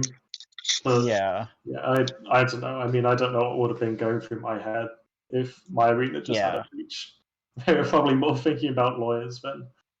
Yeah, I hopefully it's just a lesson for them to make it better for next year if there is a next year. Hopefully there is because I would love to see it.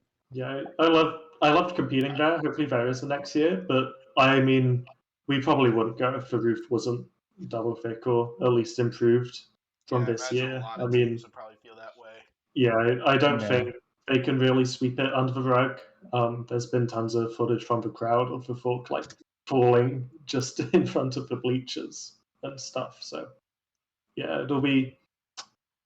Yeah, I'm confident they'll improve with that and improve the arena. It was probably just a heat of the moment thing, but I agree it definitely wasn't the best way to handle it.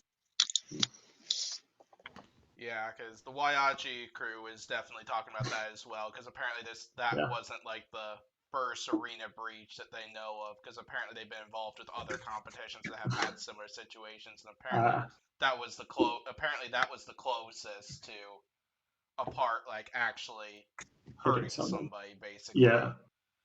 Yeah. And it's scary because, like, obviously it's a fork, it's purposefully sharpened, so.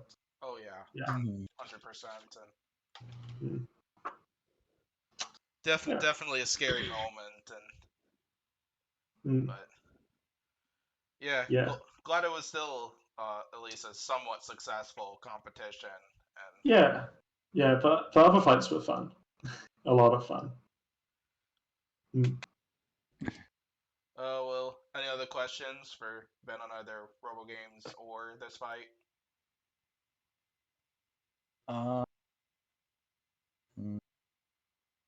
No, I was mostly curious about the breach, but it was very fun to see you at Robogames. I had a blast watching it, and hopefully Pokimane did too. Yeah, I personally haven't watched all of it yet because I didn't tune in over the weekend because I was busy. But I've been watching parts of it lately at work, and absolutely. Cornholio placed, so that's the highlight really. Yes. Cornholio getting a podium placement was very based. Seen Team Wetware get that dub. Oh yeah. But yeah. Anyway, let's move on to the main event. All right.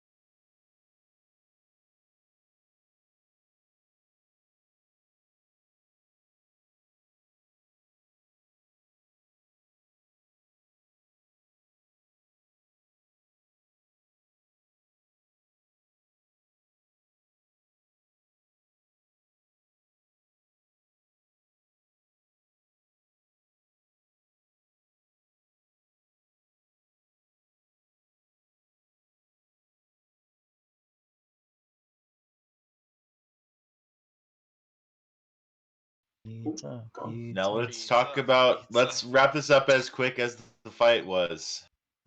Pizza. They hit Copperhead. Yeah. They hit Copperhead twice, and Copperhead died. Yeah. And thank you for listening to Green Square Talks Battlebots. Yeah, I mean. Yeah, I think this Copperhead just made a bit of a mistake in the first bit. Yeah. Ripperoni was good with taking the opening bow and, I mean, really capitalized on it. Yeah, I think that the Copperhead boys, they were very good sports about it. You know, they felt bad for Ripperoni going 2-2, so they Not let this again. Not this again. You know, dude, Copperhead got fucking trolled. That was so funny. I mean, it's very, you know, I don't blame them for looking at Ripperoni and saying, this thing isn't very mobile. I'm just going to do a little finagling here, a little fancy driving. And Riptide came at them with a quickness that even I was watching, I was like, holy shit, that thing's actually moving pretty well. Yeah, Riptide moved pretty fast in that fight between Copperhead and Ripperoni. I agree. So true. Yeah, so true. It didn't do a lot of external damage, it looked like, from the post-fire report, so I assume most of the damage was internal because, you know, I feel like a lot of, as much bite as Ripperoni has, I'm sure it's in a whole lot of shock through a robot as compact as Copperhead and probably fuck something up real bad. They hit right on the back plate, and that's where Copperhead has their power switches mounted. Okay. Yeah, that's... I would explain it. I've been really happy with Ripperoni, man. Ripperoni's been so entertaining to watch. It's put on so many good fights. I don't know why they got such a fucking schnasty schedule this season, but they absolutely tore through. I kind of know why. I mean, I get it's a goddamn Power Rangers of just different people from different teams, which, you know, is understandable. But at the same time, no matter who they have on their team, it is, at the end of the day, a rookie robot. It is. It got a tough Yeah. schedule, but I think the fight promoters are definitely thinking like just in their brains was just like this is uppercut and just like because that would explain it like because Gruff they wanted the token explosion for the the trailer, and rematch against Hijinks, uppercut versus Copperhead would be a desired fight as well as Endgame. It just kind of makes sense. Yeah, they were talking to us before Battlebots started when we had just got the schedules, and they were basically saying, "Oh, Battlebots seems to not want us to win because for Ripperoni, like endgame Copperhead and then a big horizontal isn't what they wanted." Right. I would like to say that I was very. One thing that's not talked about. I mean, of course, Ripperoni's a fantastic robot. It is in itself. Copperhead had driving errors in the fight. I think that's what. Yeah. I actually kind of have a take on that. I kind of have a take on that myself. I'm wondering if it's possible that Copperhead might have started the fight with only drive on one side by the way they were moving right there. Because they definitely looked like they were not moving in a straight line very well. Oh, but because Luke proved very well in the Lockjaw fight that he's good at concealing whenever Copperhead has drive on one side, because they only had one side drive for half of that match, and I don't know if that's true though because I haven't seen a damage report or anything from Copperhead, but regardless though, driving errors I think were definitely key in this one regardless, and Ripperoni did a great job taking advantage. Go ahead and keep going, Mantine. While I do totally agree with that, and I was going to bring that up, so props to you for catching on to that, because that was a very big key part in this fight. But I was actually going to say that I've been very impressed with. I mean, because in the end game fight they had a little bit of struggles, and in the Gruff fight they had a little bit of struggles. But Fred is very good at driving Ripperoni, which is something that. Yeah. I mean, as awkward and lumbering and as big as that weapon is and as weird as the whole thing is, he's done a very impressive job of improving over the season, and he really drove it really well in this fight. I mean, yes, Copperhead made a rather large mistake, but he did very well to capitalize on it, especially as quickly as he did. I mean, it was a very expertly driven fight by him. And I was very impressed with how well he was driving Ripperoni throughout especially the latter half of the season. Just the whole thing, the robot, the team, everything's been very impressive from Ripperoni, and I hope they do at least make a little bit of a splash in the bracket. I hope we get to see a few more wins from them. 100%. Yeah. Well, should we share top 32 status for both these robots? Yeah. Okay, I'll go. About it. Can I go first? Go ahead, Derin. All right. First, quick review of the fight. Fun fight. I thought Copperhead would win, then they made a mistake and paid for it dearly. And fuck me, Ripperoni has a lot of power. It killed Copperhead in 3 hits. That's good. Great job. Pizza. Anyway, they're probably both in the bracket. Yeah. I don't know where in the bracket. Probably pretty up high. I don't know the number. I'm not that kind of dude to know numbers good with robots. So they'll be in probably high.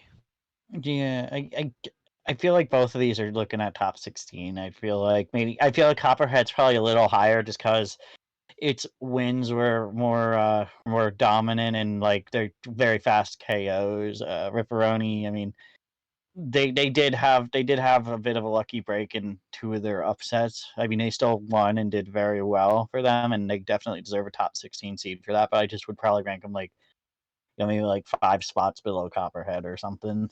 But they're both in for sure, unless Greg's mad at me.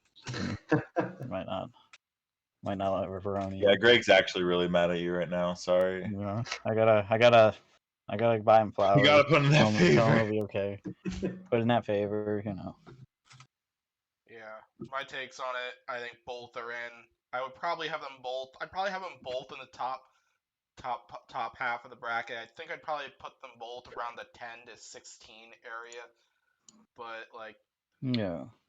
it's kind of hard to determine like who I think would be higher between the two of them, because like I think these two could possibly just be back-to-back seeded robots, kind of, because like I'd say Copperhead definitely had the higher quality victories at least, but Ripperoni took out a few big opponents at least, and like and in high quality fashion too, because I think it could go either way as for who's seated higher. They possibly could just be right next to each other, and possibly one of them be ranked like 12, the other 13 or something. But yeah, I think they're both in good seed, and I think either of them could make a deep run in the bracket this year. I know that's what Civ's gonna be wanting, but we know if Civ predicts them to be the champion, they'll lose in the first round again or something. And then he'll change his predicted champion. And then and then that champ will lose in the next round. Then he'll predict somebody else the following round. That robot will lose in that round. So. Yeah. Can I get my thoughts and opinions on it? No.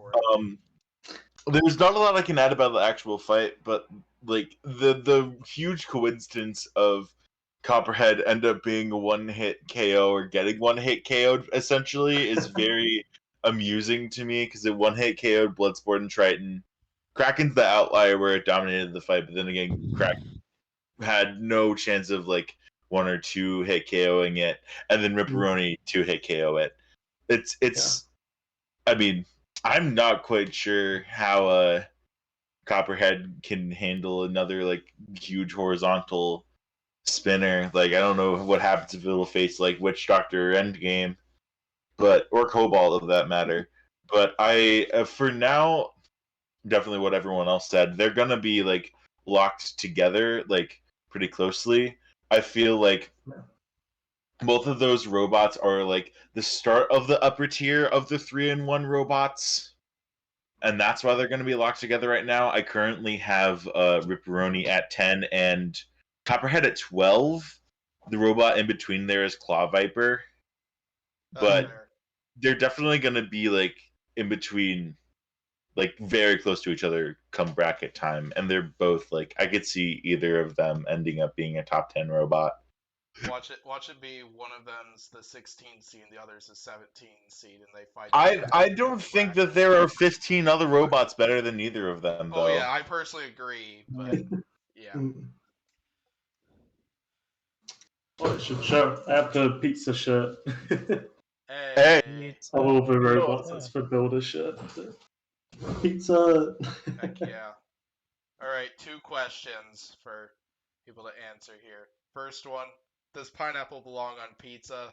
And question number 2, it's up to you. Who do you got next week between Riptide and Black Dragon? Oh, okay. I have thoughts on both of those. Yes, pineapple belongs on pizza. I'm not 12 years old. You know, I'm a man of culture. I'm more of a spinach or broccoli on pizza kind of guy, but spinach is based. Broccoli is interesting. I like broccoli on pizza. I'm a cultured man. That's just the kind of guy I am. But as for what was the other question? Riptide, Black Dragon. Who do you got? Oh, okay. So I think the B12 vitamins are gonna manage it. But the one big thing about that fight that I'm going to be very pissed off about, very, very pissed off about, is if Riptide gets a knockout. Because they've been they've been telegraphing that motherfucking result for the whole goddamn season. Like, they might as well, like, just for the rest of the season be like, you know, like, let's say Ribot wins the nut. Be like, will Ribot win the nut? Like, they might as well just do that for the rest of the season in every episode. Like, they're just if they break Black Dragon's streak, they're telegraphing that. They've been telegraphing that result literally for the entire season, and that's fucking stupid. But I feel like also Riptide will become the robot that defeated the streak too. Yeah, we don't want that either. But I just don't like it when the show, like, when like Kenny Florian is like, he telegraphs spoilers and stuff, which I fear he's also doing with every time a weaker robot gets 2-2. He's like, wow, I don't know about this. Ribot got its teeth kicked in by a witch doctor, so I think it's a little bit higher. Like, he's been doing that all season, and that worries me too. But I think Riptide is going to win it. I can't imagine what Black Dragon's going to do. It would be very based if Black Dragon did win it, but I unfortunately think that they're going to have a hard time. The main reason I can see Black Dragon winning it is if Black Dragon out reliabilities Riptide. We haven't seen we haven't seen Riptide this season go in a fight that's like really back and forth and like have it take a bunch of shots. Like it took like what 1 or 2 shots from Mad Catter, and they weren't frame shattering shots. They weren't big shots, no. So it makes me wonder how well I was about to say Ripperoni, how Riptide can take those shots. Black Dragon we know is reliable. Black Dragon we know is really reliable. And Black Dragon can win it if it's able to outlast its opponent, which it does a lot of the time. Yeah. So I'll probably be eating my words next week, but I will put my vote down for Black Dragon. So my take on this is that, and y'all should hear me out on this because there is some reasoning behind this. So, Dragon could win, but in very specific circumstances, like I think if maybe Green Square went up to the Battlebots producers and bribed them to let Black Dragon win, Dragon would win. Green, call in that favor. Call him that favor, Green. I'll just call him the favor for them to instantly give Minotaur the giant nut. No. Maybe. We'll see. That's the favor I cash in. And maybe I already have cashed it in. Oh, I okay, just don't Green. know it yet. Alright, is it my turn? Yeah, go for it. Alright, to answer your first question, the only pizza I like is pepperoni, and that's the only topping I get on pizzas normally, and light sauce. Uncultured swine. Listen, I'm efficient. Alright? I'm efficient. Also, I get light sauce because sometimes the tomato sauce they put on pizzas is far too chunky. Anyway, second question. So I don't care if you put pineapple on pizza. I don't care. Second question. One. As Ibn Pack said earlier, Riptide hasn't really been tested yet in like a long form battle back and forth like that. So it's really gonna depend how well can Riptide take hits, because I recall last season they had an unaired fight with Bloodsport, and they after about a minute or so they lost the use of their weapon. Still won because of pushing power, but that's Bloodsport, not the push. So it really depends how. And Black Dragon's like a different beast than Bloodsport. They're a lot tougher, I think, fair to say. So it's really gonna depend how well can Riptide take the hit. If they can take them well and actually survive the entire fight, they might actually be able to win and out Black Dragon like they've been telegraphing all season. But if they can't, then Black Dragon will probably be able to get around to their sides, push them around, hit up their wheels, have them around, take them where they want, and win the fight that way. It really depends. I can't really say who will win because it really depends on quite a number of factors that I can't really predict. So yeah, I guess that's my take. And Ben can't really say who's gonna win because that would be spoilers. And honestly, I don't remember. Obviously, I'm not gonna comment like I didn't with the top 32, but I do not remember any results from any fights apart from my own. That's fair. I did want to say, I can understand why pineapple on pizza would be nice. I can see it. But I think it's really funny to say it's not okay, because then people get really mad. That's fair. It's one of those really funny for debates. the sake of basically. having the opinion, I'm okay with that. Yeah. Seeing people's reactions. That's fair. That's fair. Even for me, it's a debate that I really don't care that much about. But like, it's funny when people get mad on the internet. Like the whole hot dog is a hot dog a sandwich thing, or is the Earth flat? You heard about the stuff, cubed rule of food. But yeah, my takes on these. Do I think pineapple belongs on pizza? I love pineapple on pizza. Like I don't typically get a lot of toppings on my pizza, but that's one that I like. So yeah, like I think it absolutely does. And then I came back after just rushing my. Came back. Go. And then as for Black Dragon Riptide, sad face right now because my vote is going to be for Riptide on that one, unfortunately. They're just a scary machine. Yeah, like I think the hard part, the Black Dragon, I think is going to have a hard time winning a weapon-on-weapon exchange, which I think is absolutely going to happen here because Black Dragon, they do like to try a lot of fancy driving maneuvers to get around the opponents to try to get to like their sides. But with Ethan Kurtz's driving style, I don't think he's going to let that happen. I think we're likely going to see a lot of head-on exchanges here, and I think the reach of Riptide's Egg Beater is going to help them a lot in this one. And I think Riptide is likely going to land blow after blow to Black Dragon. I hope it doesn't end in a knockout. Yeah, like I don't want to. Of course, I don't want to see the streak end, but yeah, I like sadly I think odds are against Black Dragon for this one, and I think like said by a few others, like Riptide definitely hasn't been tested, at least durability wise, and Black Dragon's probably one of the best tests out there for Riptide in order to get that durability test for this season. So I could absolutely see Black Dragon winning it by simply like outlasting Riptide or something, like what Witch Doctor did with Fusion, if it's something like that. So yeah, I think that's kind of my take on this. So I just came back from like eating a pizza from the toaster, and yeah, Civ cooks we pizza just in the talked toaster. about pineapple on pizza. We actually do have like a pizza toaster now. It's pretty cool. That's pretty based. Yeah. See, Pory, Civ does cook pizza in the toaster. I never. Yep. But also, I do want to say that I actually think that Black Dragon will beat Riptide. Because I think that Black Dragon's actually.